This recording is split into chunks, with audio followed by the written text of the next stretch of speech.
Well, on the VET S.O.S Veteran Educational Resources Spotlight, remember, don't drown the sea of transition. Grab the VET S.O.S Lifeline. Today, we're sitting down with Brigadier General retired Scott E. Brower. He had a distinguished career, culminating his career at Fort Campbell in the Army Special Forces community. He commanded at the detachment, company, battalion, and group levels with operational commands culminating in countrywide responsibility for special operations across Iraq in 2010 and 2011. His combat service include Desert Storm, the initial invasion of both Afghanistan and Iraq, with 3 additional tours in Iraq, 1 to Afghanistan, another deployment to Islamabad, Pakistan. In General Brower's final assignment at Fort Campbell, Kentucky, where we just said the exact same thing. 12 years of service at this installation, he served as the acting senior commander for the 101st Airborne Division in Fort Campbell. Following retirement from U.S. Army, General Brower served as a military advisor in residence at Austin Peay State University, helping to serve over 2,800 military-affiliated students. General Brower now serves as the director of the Bass Military Scholars Program at Vanderbilt University, which provides scholarships to honorably discharged military service members seeking advanced degrees in law, nursing, medicine, business, and education, with a charter for the scholars to connect to the Vanderbilt community and share the values and principles learned in service to our nation. He's married to his wife, Jen. They have 2 daughters and 3 grandchildren. Fantastic career you've had there, Scott. How are you doing today? We're doing fine, Sean. Thanks for having me here with y'all. That's fantastic. No, just absolutely ecstatic to have you on. And I think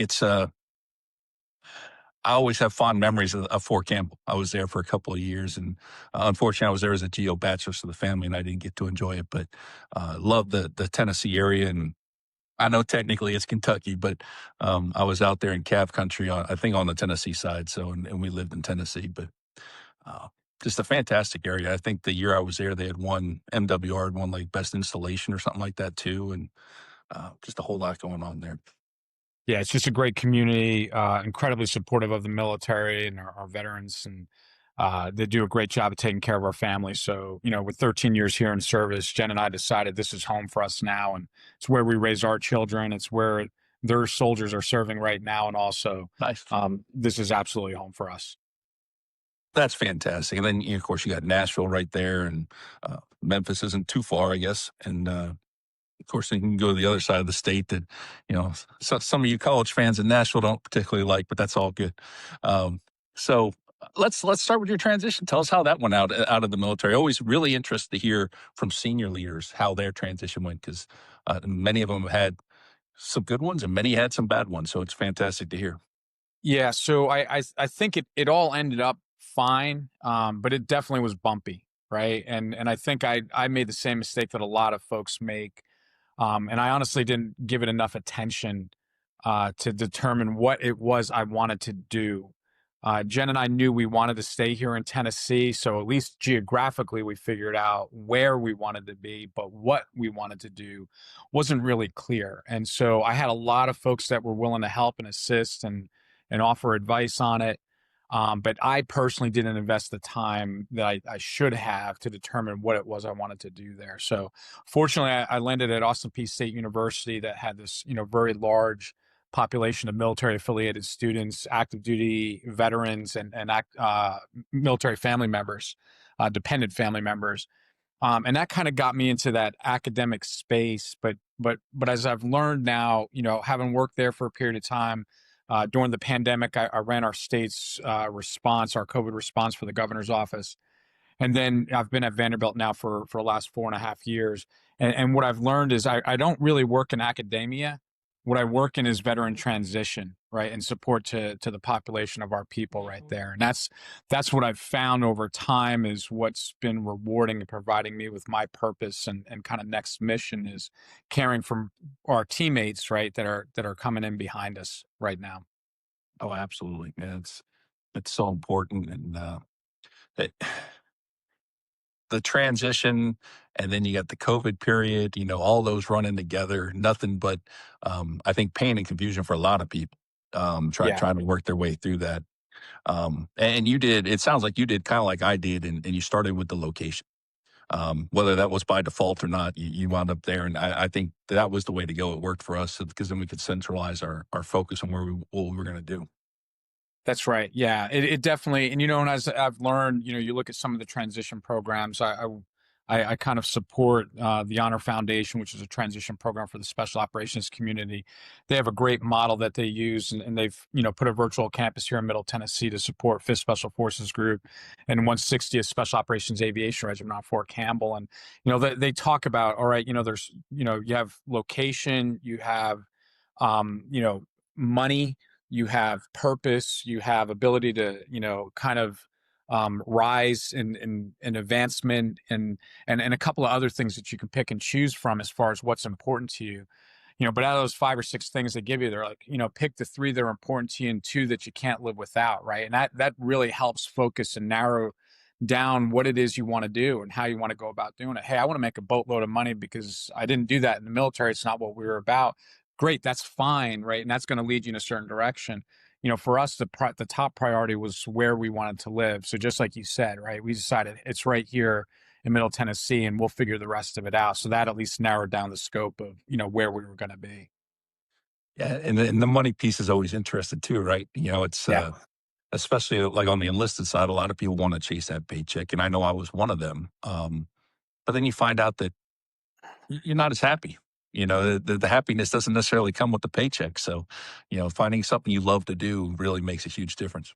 I really see. I think that's so true. And now that I've spent this time, 6+ years out now, working a couple different positions, and talking to a lot of our folks that transition out.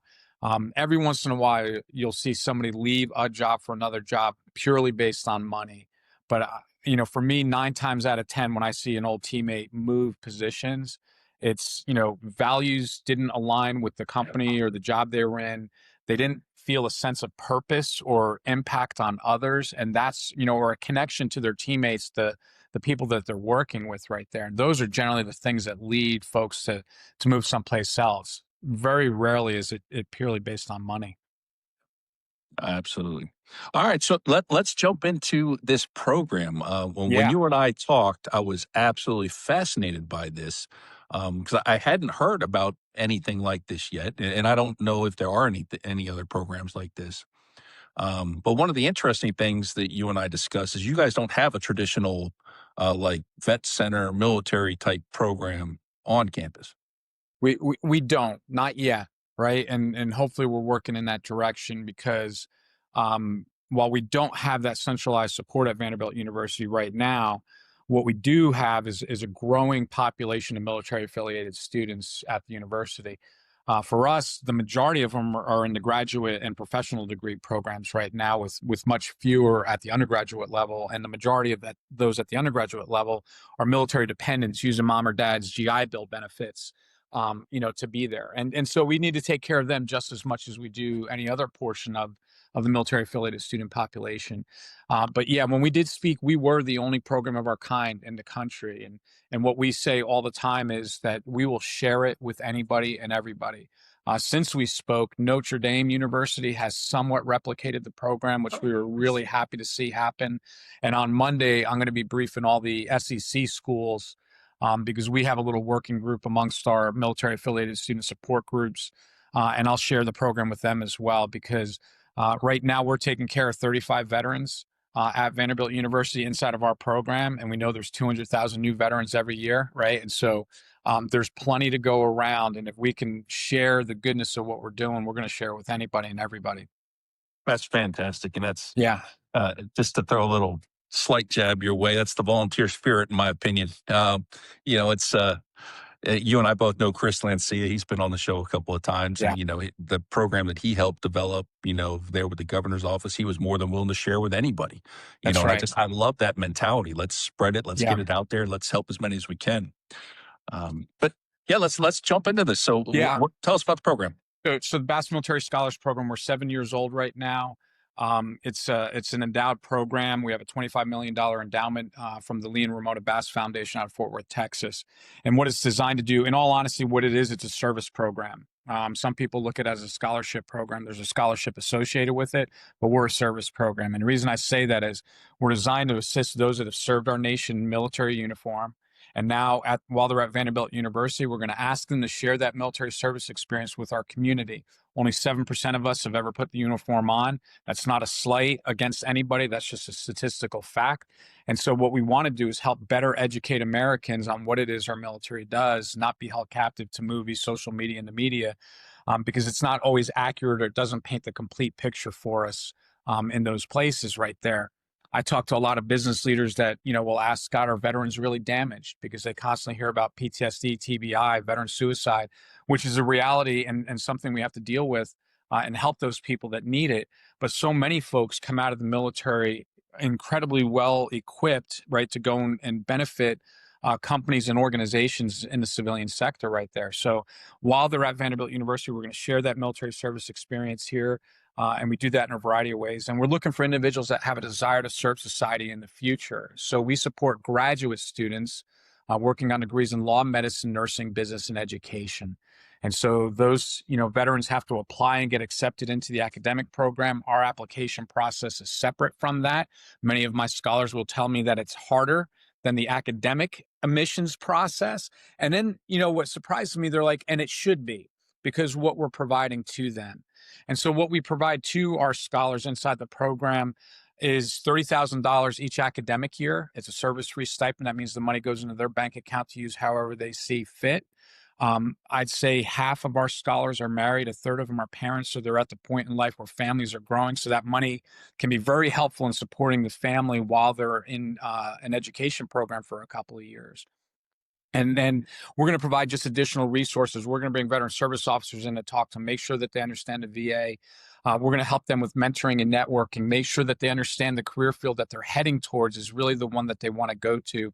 And if they, make sure they understand the difference between consulting, investment banking, healthcare, and the jobs that they could have there, expose them to different things that they may not have thought about before, and connect them to our own alumni in the program right now that can serve as mentors and connectors for them.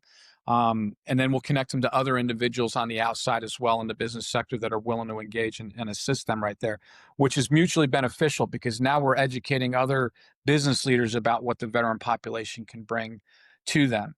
What we ask back from the scholars really are those service activities where they share their military service experience back into the Vanderbilt community. That can be on or off campus. So we may be working with ROTC programs to help, build the confidence and the skill set of the next generation of leaders for our military.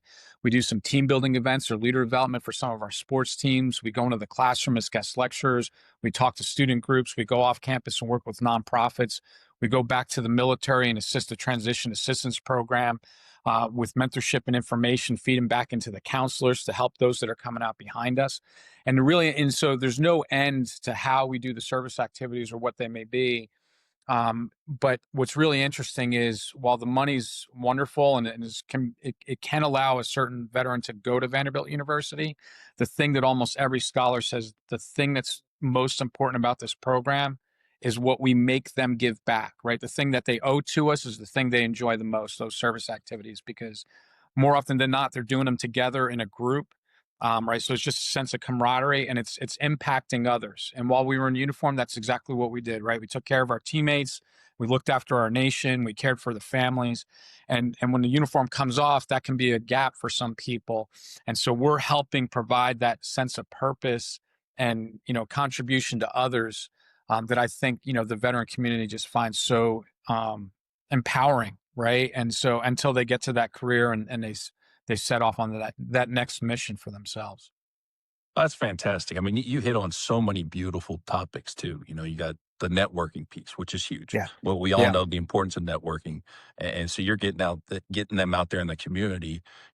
Talking with people that potentially could really impact their future lives.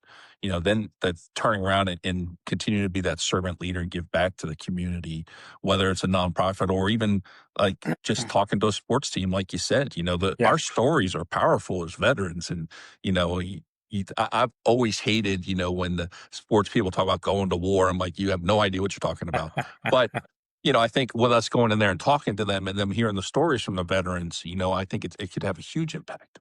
Yeah, I think it does. One that comes to mind is a couple years ago for our football program, when Coach Lee put the Salute the Service game together. we honor fallen service members. So every one of our 115 student athletes carried the name of a fallen service member on their uniform, and they were assigned that person the week before the game. They were given the bio of that individual. We brought Gold Star family members to come in and talk to the That's team. awesome. Our scholars hosted over 200 Gold Star family members at the game. We tailgated with them. University leadership came in, Fort Campbell leadership came in to hug and love on them a little bit, right? And so we made sure that they understood they weren't forgotten. But that got exposed to our entire Vanderbilt community right there, right? So that was one of our largest service activities ever. That just, I think, had a tremendous impact. And the thing I loved about it the most was, because the scheduling, we never had the ability to take all the Gold Star families and have them meet the player that was honored. But I got a picture on Thanksgiving Day of one of our defensive backs, right, that had connected with the family he represented, and he had Thanksgiving dinner with that Oh, Gold Star family, right? So, like, that family's never going to forget that event. That young man, that student athlete's never going to forget that either, right? And that's the impact that we're designed to create, right? Have people understand what it yeah, is our military does. that's fantastic. Um, so you've been doing this for 7 years. Um, what kind of impact are you seeing after they leave the program? Yeah, it's great. We say it when we start interviewing folks, right, for the program. We're like, hey, if you're a Bass scholar, you're a Bass scholar for life, right? So there is an expectation that there's a give back. Now, any university you graduate from, you get something in the mail. What do they want? They want money back, right? That's how things works, and that's no different for any university. Vanderbilt's the same, but when there is the ability to give back financially, but really what we want them to do is stay connected to the program and be available as a mentor. Now you are in the consulting field, you are a doctor or nurse. Will you help those figure it out and make sure that they understand the way to go? We had one former special forces medic that was going into psychiatric nursing, and he had a rotation with adolescents, right? He was married with a couple of children. And then, hearing these horrific stories these children have been through started weighing on him a little bit. Well, we connected to, a mentor that happened, worked in that field, actually was an Army veteran, had 20 years experience in that field, and help that student navigate through, right? How do you deal with that? How do you not take it home, with you every night? Well, at that point, we had to reach outside the program. Now, more and more often, I can turn inside our program to our own alumni because we have 59 of them out there, and so we can reach out to them to provide some mentorship. So when our Awesome. MBA candidates come in next year, they'll have a virtual panel with some of our graduates, right, alumni that are in the workforce, right, to better help them prepare for their interviews and understand what the career fields actually look like. We know through our program, not through a career center, right? We're not a career center, but we've helped 1/3 of our scholars land the jobs that they're in right now. And more often, it's from our alumni, right? They're sharing job openings, they're helping prep people for interviews, right? They stay connected to the program, and so it's this little band of merry men and women that are just creating a larger and larger impact as time goes on. And forgive me, I don't remember if you said this specifically earlier. With this program, they have to be in residence, correct? They do. Yeah. Yeah. So they have to be here. When the grant agreement was put in place, it was just thought that presence, being on campus, being available, right? Being able to sit down one on one with a student and, and just create that impact. And I think that was a very smart and wise decision because that presence is important, right? Virtual stuff's of benefit, right? But if we're in the same space, it's even more so. And we see that come through all the time when the scholars make a connection. I always call the scholars near peer mentors to the undergraduate population. They're fellow students, but they're carrying a ton more life experience. So you go to an event and you sit and you talk and you meet them. Well, next thing you know, the scholars are meeting for coffee or grabbing lunch with them, or they're Yeah. texting and helping guide and mentor. And that's really the interesting thing, right? The scholars have to give me 2 service activities in the fall and 2 in the spring. And I have scholars that do 10 service activities a semester and then do things that they don't even share with me because they're not looking for a pat on the back. It's just the nature of who they are. And that's really the beauty of our scholars. That's fantastic. No, I love hearing that. I think this is a fantastic program and one that is making a huge impact, so Yeah. I love that. And I hope more schools take you up on the offer to spread this, because I think it's a phenomenal idea, especially the in residence piece. And what's funny is my the whole basis of what we do tends to be on this platform, so I don't Yeah. meet all my guests face to face, but I so much prefer the face to face, when you're actually there in person and you can look somebody in the eye and shake their hand, and there's just something special about that. So I think it's the right decision as well. Yeah, no, I couldn't agree more. We were forced during the pandemic to do some things virtually, and it's funny because when I talk to the scholars that were in the program then, they almost feel like they were ripped off, Mm. right? Like, hey, I did a couple virtual things, and it was right, and that was absolutely the right decision at the time to do it. But they feel cheated, right? That they didn't get the opportunity to do the thing they owed us and have those service activities and build those connections. And Oh, yeah. so, and that's the great thing about our alumni. We have alumni come back and do service activities with our scholars, right? And Excellent. participate in things. We have scholars and alumni do things over the summer when there's no requirement to, because the scholars get irritated when I say requirement, right? Technically it's a requirement, but they don't care about it. Yeah. In their mind, it's an opportunity to create, a positive impact on others. And they knock it out of the park each and every day. Yeah, absolutely. So, Scott, we come down to the end here. I give you a chance, if there's anything else that you think that we still need to say about this, if there's something else you want to put out, and then tell us how people can get a hold of you or find out more information about the program. Yeah. So, as far as finding out about the program, you just hit Google with Bass Military Scholars Program. It's going to be the first thing that pops up, and the website can give you a little bit more information about it. It can tell you about our scholars, and it shows you how to get in touch with myself or Aaron Huber, our program manager. We always say veterans don't say no to veterans, right? So. We don't care if you're trying to go to Vanderbilt University, another university, you just have questions about anything transition, or you want to connect with a scholar. We don't turn people away. We'd be happy to talk to you. The thing I'll leave you with, I think we've kind of touched on it, Sean, a little bit, right? But it's that sense of purpose. For our veteran community, just such wonderful people that were devoted to our country and remain devoted to our country and our communities. I encourage each and every one of us, right, as we transition, is to find that special thing that they're proud to be part of, that provides them a sense of purpose and giving back to others. And that could be a little league coach, a Sunday school teacher, in a job, whatever it is, right? But that ability to contribute to others, I think, is critically important to us. And we see that from the mental health field and everybody else that supports our community, right? Just so stay engaged, stay connected, check on your teammates, and don't, just be proud of what you've done for our nation and continue to serve. That's what I'd leave you with. Only thing I say to that is amen. I agree with everything you just said. Absolutely. Well, we want to thank you for joining us today, Scott, and tell us about this awesome program. We want to thank everybody for tuning in today.